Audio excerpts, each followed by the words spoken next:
नमस्कार साथियों, मैं डॉक्टर मुकेश गर्ग। जरा सोचिए में आपका हार्दिक स्वागत है।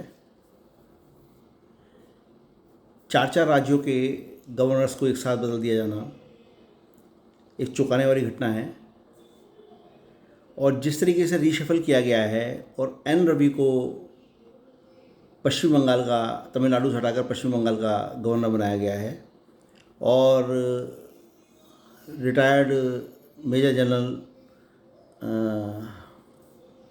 साहब को जो है बिहार का गवर्नर बनाया गया है, उससे राजनीतिक संकेत स्पष्ट दिखाई देने लगे हैं कि भारतीय जनता पार्टी प्रधानमंत्री नरेंद्र मोदी और अमित शाह जी के नेतृत्व में कोई बहुत बड़ा निर्णय लेने जा रही है।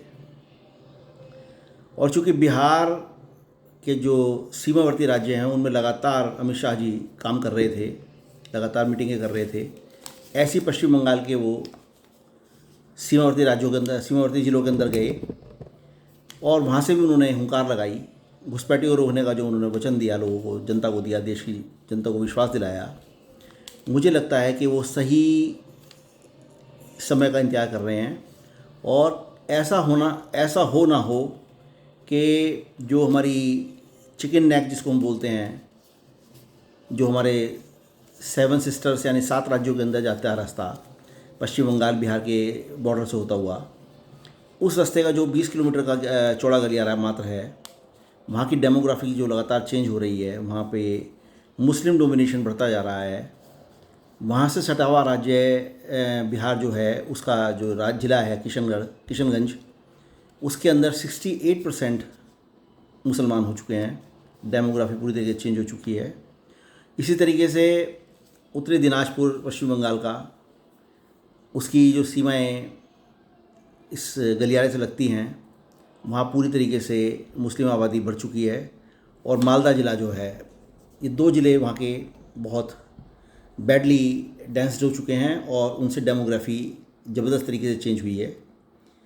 बिहार के जो किशनगंज है, उसके साथ साथ अररिया, कटिहार और पूर्णिया, ये 4 ज़िले ऐसे हैं जो इल फिल्टर्स लोगों के लिए एक स्वर्ग बने हुए हैं और हमारे चिकन नेक के लिए एक खतरा बने हुए हैं। मुझे ऐसा लगता है कि जो मैंने भी 1 साल पहले अपने वीडियो में बताया था कि चिकन नेक के ऊपर जब ये बांग्लादेश के अंदर सत्ता परिवर्तन हुआ था, शेख हसीना को गद्दी से उतारा गया था, उस समय मैंने अपना एक वक्तव्य रखा था कि चिकन नेक पे जो निगाह है मोहम्मद यूनुस की, जो वहाँ के केयर टेकर प्राइम मिनिस्टर बने थे बांग्लादेश के, इसका जवाब जल्दी भारत देगा कोई ना कोई, और वो शायद तोड़ निकलता हुआ आ रहा है। और सरकार देश के अंदर एक नोवा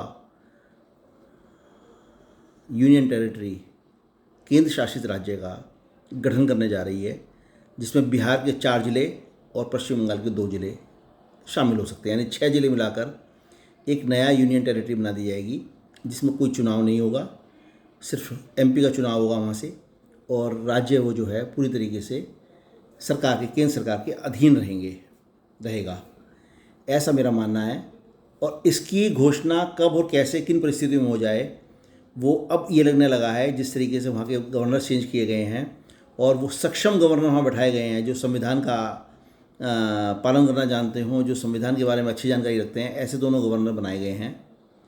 बड़े विशेषज्ञ हैं रक्षा के जो बिहार के गवर्नर बने हैं, और जो पश्चिम बंगाल के गवर्नर बने जो तमिलनाडु में थे, उन्होंने वहाँ की तमिलनाडु सरकार की नींद हराम कर रखी थी विधिक जानकारी होने के कारण। वो अब पश्चिम बंगाल के गवर्नर बना दिए गए हैं और ये निर्णय, बड़ा निर्णय, किसी समय भी हमारी सरकार ले सकती है। हालांकि इसकी कोई पुष्टि कहीं से नहीं हो रही है, लेकिन मैंने अपने 1 साल पहले वीडियो में भी ये बात कही थी कि सरकार इसको अलग राज्य बनाएगी या इसको केंद्र शासित राज्य बनाएगी। और अब वही मैं दोबारा से अपनी साउंड, अंदर से वाइब्रेशन साउंड ये कह रहा हूँ कि ये 6 ज़िले मिलकर एक राज्य बन सकते हैं। और क्यों ना बने, हमारे प्रधानमंत्री नरेंद्र मोदी सख्त निर्णय लेने के लिए जाने जाते हैं। धारा 370 कश्मीर से एब्रोगेट करने का काम सिर्फ और सिर्फ वही कर सकते थे, और ऐसा ही ये बड़ा काम वो कर सकते हैं। ज़रा सोचिए। साथियों, यदि मेरे विचार आपको उचित लगे तो कृपया मेरे चैनल को लाइक कीजिए, शेयर कीजिए और सब्सक्राइब कीजिए। धन्यवाद।